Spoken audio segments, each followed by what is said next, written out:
In question 10, we want to find which answer choice, A, B, C, or D, is equivalent to this integral. Let's look at part A first, and it looks like the answer choice for part A is just the integrand, which is 2x to the third plus 1 squared. Well, it helps sometimes to write this out. So you can write out 2x to the third plus 1 times itself, and then we'll use a distributive property here.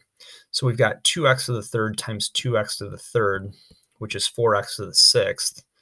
Then 2x to the third times 1 is another 2x to the third. Then 1 times 2x to the third, 2x to the third. And 1 times 1 is 1. So this simplifies to be 4x to the sixth plus 4x to the third plus 1. Well, that's choice A. So choice A is actually correct for this one. Why would the other ones be wrong, though? Well, part B is trying to break up the product of 2x to the third plus 1 times itself into two different integrals. There is no product or quotient rule for integration like the one that's listed here. As a matter of fact, when we find the derivative, the product and quotient rule are different than what we expect them to be. When you add or subtract terms inside the integral or that's in the integrand, you can break those up, but not multiplication. The next piece asks us here for part C and D about what happens where u is 2x to the third plus 1.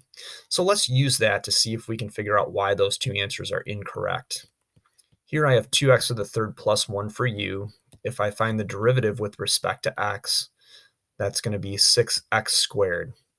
So I know then that du divided by 6x squared will be equal to dx if we divide by 6x squared on each side and multiply by dx on each side.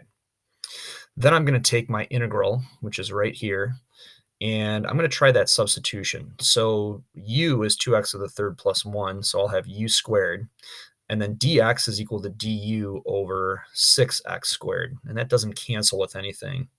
So here in choice C, we have just the integral of u squared du, completely forgetting about the 6x squared, so that can't be right.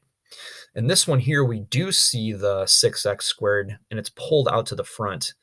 There's no rule that says that you can do that when the expression has a variable in it. You can only pull out to the front any number or constant.